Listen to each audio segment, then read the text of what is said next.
यहाँ तक हम लोगों ने जो देखा था कि राजा बनाने की बात हो रही थी। सब अपने अपनी दावेदारी पेश कर रहे थे। बंदर, हाथी, मोर, बगुला, बाघ, चीते।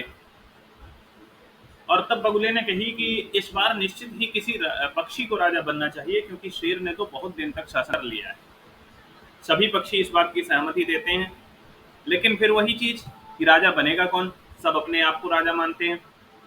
तभी किसी ने दूर सोते हुए उल्लू को देखा और कहा कि यही आत्मश्लाघाहीन पद निर्लिप्त उल्लू है जो हमारा राजा बन सकता है। और अब सब एक दूसरे को आदेश देने लगे कि अभिषेक सामग्री लेकर के आओ, अभिषेक सामग्री लेकर के आओ, इसको राजा बनाते हैं। सर्वे पक्षिणः सज्जायै गंतुम इच्छन्ति। सभी पक्षी सज्जता के लिए, तैयारी के लिए गंतुम इच्छन्ति, जाना चाहते हैं। तरही, तब, सहसा एव, अचानक ही, क्या कहा, कौआ अट्टहास पूर्णेन स्वरेण, अट्टहास पूर्ण स्वर से, तेज हंसी के साथ बोला।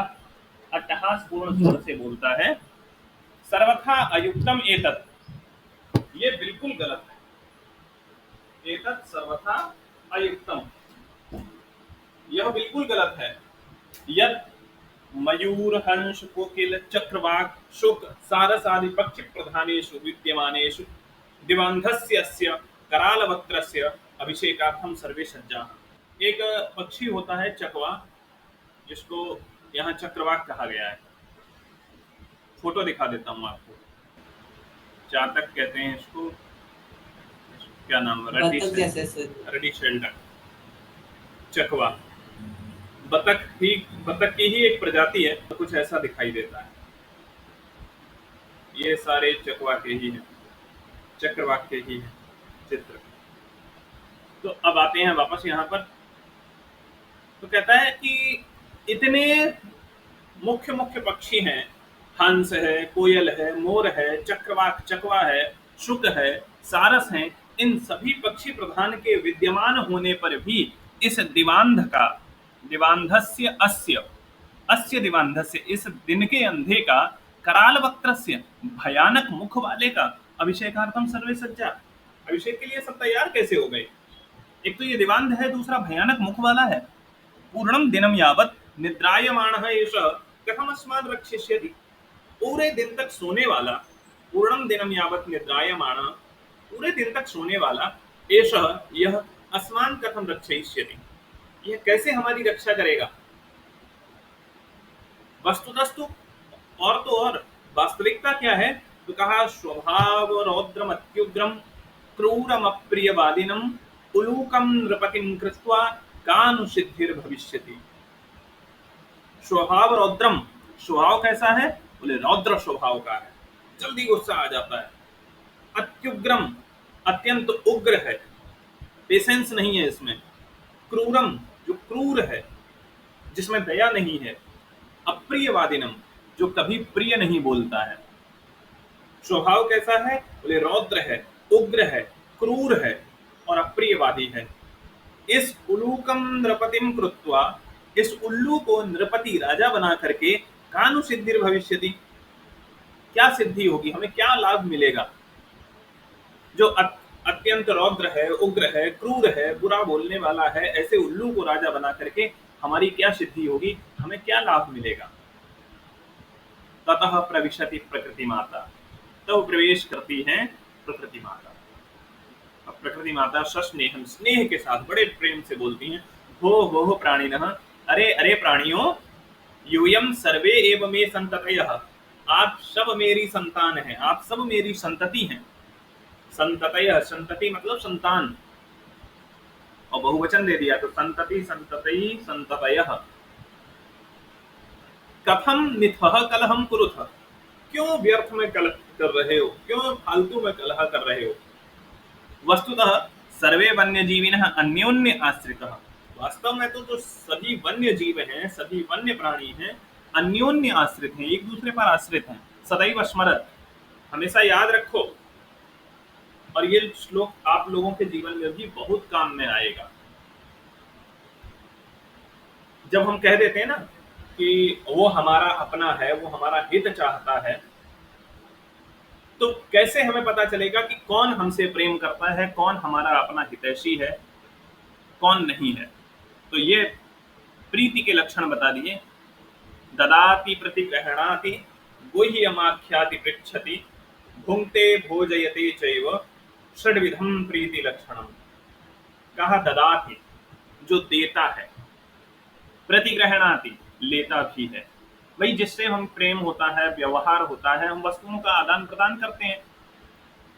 तो देखिए चीजों को समझिएगा, जो अपनी वस्तुएं देता है अप, और प्रतिग्रहणाति, जरूरत पड़ने पर लेता भी है हमसे। गुह्यमाख्याति, गुह्य गुप्त बातें बताता है, रहस्य बताता है, और पृच्छति, पूछता भी है। एक तरफा नहीं चलता है व्यवहार कभी भी, बातें दोनों तरफ से होनी चाहिए। ऐसा नहीं कहीं हो कि हम अपने सारे रहस्य दूसरे को बता दें लेकिन दूसरे का एक भी रहस्य न जानते हो, तो समझ लीजिए कि वह अपना नहीं है। जो वास्तव में अपना है, अपना समझता है, वो अपने रहस्य आपको बताएगा और आपके रहस्य जानता होगा। तो ददाति प्रतिग्रहणाति, देता है और लेता है। गुह्यमाख्याति, गूढ़ बातों को, गुप्त बातों को, रहस्य को बताता है, और पृच्छति, पूछता भी है। भुंक्ते भोजयते चैव, खाता है। आप जो कुछ भी लाएंगे वो खाता है स्वयं, और भोजयते, अपना भी आपको खिलाता है। ददाति प्रतिग्रहणाति, देता है, लेता है। गुह्यमाख्याति, रहस्य बताता है। पृच्छति, पूछता है। भुंक्ते, खाता है। भोजयते, खिलाता है। चैव, षड्विधम, ये 6 प्रकार के प्रीति के लक्षण हैं। और जहां ये 6 नहीं है, समझ लीजिए प्रीति में, प्रेम में, आपसी सौहार्द में कहीं न कहीं कोई कमी है। तो ये 6 लक्षण बताए। अब सर्वे प्राणिनः समवेत स्वरेण, तभी सभी प्राणी जो भी वहां जीव थे वो सब एक साथ स्वर में बोलते हैं, मातः, हे माता, कथयति तु भवती सर्वथा सम्यक, कहती तो आप बिल्कुल ठीक हैं, परम, लेकिन वयम भवतीम न जानीमः, लेकिन हम सब आपको नहीं जानते हैं। कहती तो आप बिल्कुल ठीक हैं, आपकी बात तो सही है, लेकिन हम आपको नहीं जानते हैं। भवत्याः परिचयः कः, आपका परिचय क्या है? प्रकृति माता कहते हैं, अहम प्रकृति, मैं प्रकृति हूं। युष्माकम सर्वेषां जननी, आप सबकी जननी, जन्म देने वाली। यूयम सर्वे एव मे प्रियाः, आप सब मेरे प्रिय हैं।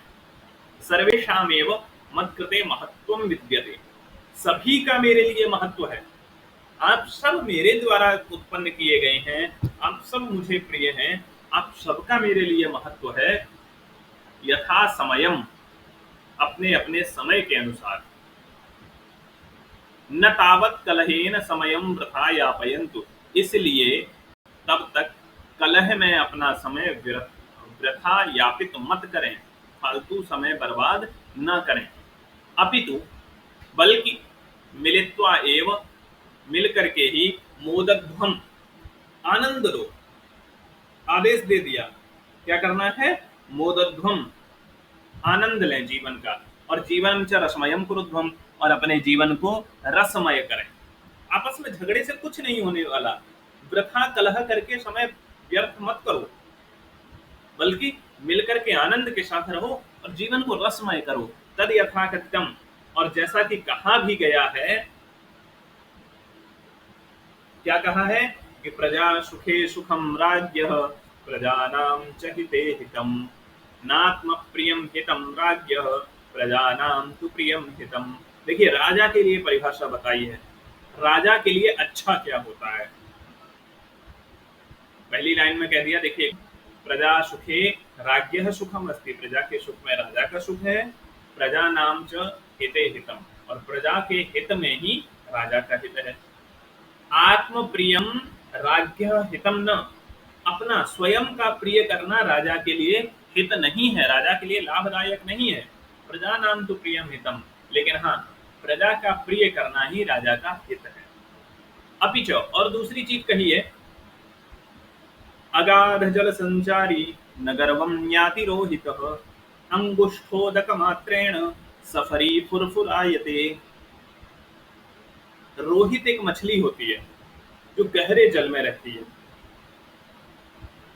अगाध जल संचारी, गहरे जल में संचरण करने वाली, संचारी मतलब संचरण करने वाली, घूमने वाली, गहरे जल में घूमने वाली। रोहित, रोहित मछली, गर्वम न याति, अहंकार नहीं करती है। गहरे जल में घूमने वाली रोहित मछली न गर्वम याति, अहंकार नहीं करती है अपने आप पर कि हम बहुत गहरे में आ गए या हम तो बहुत अच्छे तैराक हैं। लेकिन अंगुष्ठोदक मात्रेण, अंगूठे भर के जल में रहने वाली, अंगुष्ठ मतलब अंगूठा, उदक मतलब जल, मात्र इतने ही जल में, अंगुष्ठोदक मात्रेण, अंगुष्ठ मात्र जल में सफरी फुरफुरायते, जो सफरी मछली होती है, जो छोटी मछली होती है, वो फुरफुराने लगती है, आहा बहुत जल मिल गया हमको, हम तो बहुत बड़े तैराक हैं, ऐसा करके। तो अथाह जलधारा में संचरण करने वाली रोहित मछली घमंड नहीं करती है, लेकिन अंगूठे के बराबर यानी बहुत थोड़े जल में छोटी मछली खुदकती रहती है। अब रोहित मछली को आप जानते हैं, नाम सुना है? इसको रोहू बोलते हैं, ठीक है। संस्कृत में उसका नाम रोहित दिया गया है,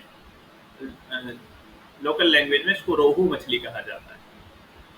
अतः इसलिए भवन्तः सर्वे अपि, आप सभी शफरीवत, छोटी मछली की तरह, एक एकस्य गुणस्य चर्चा विहाय, एक एक के गुण की चर्चा को छोड़कर, मिलित्वा प्रकृति सौंदर्याय वन रक्षायै च प्रयतन्ताम, आप सब मिलकर के एक एक गुण की चर्चा छोड़ दें, मिल करके करना क्या है, प्रकृति के सौंदर्य के लिए और वन की रक्षा के लिए प्रयत्न करें। सर्वे प्रकृति मातरम प्रणमंति, सब प्रकृति माता को प्रणाम करते हैं। मिलित्वा, मिल करके, दृढ़ संकल्प पूर्वकम च गायन्ति, दृढ़ संकल्प पूर्वक, निश्चय के साथ गाते हैं। क्या? प्राणिनाम जायते हानिः परस्पर विवादतः अन्योन्य सहयोगेन लाभस्तेषां प्रजायते। परस्पर विवादतः, आपसी विवाद से, आपसी लड़ाई झगड़े से, प्राणिनाम हानि ही जायते, प्राणियों की हानि होती है। आपसी विवाद से प्राणियों की हानि होती है। तेषाम लाभ, और उनका लाभ किससे होता है? बोले अन्योन्य सहयोगेन तेषाम लाभ प्रजायते, अन्योन्य एक दूसरे के सहयोग से उनका लाभ होता है।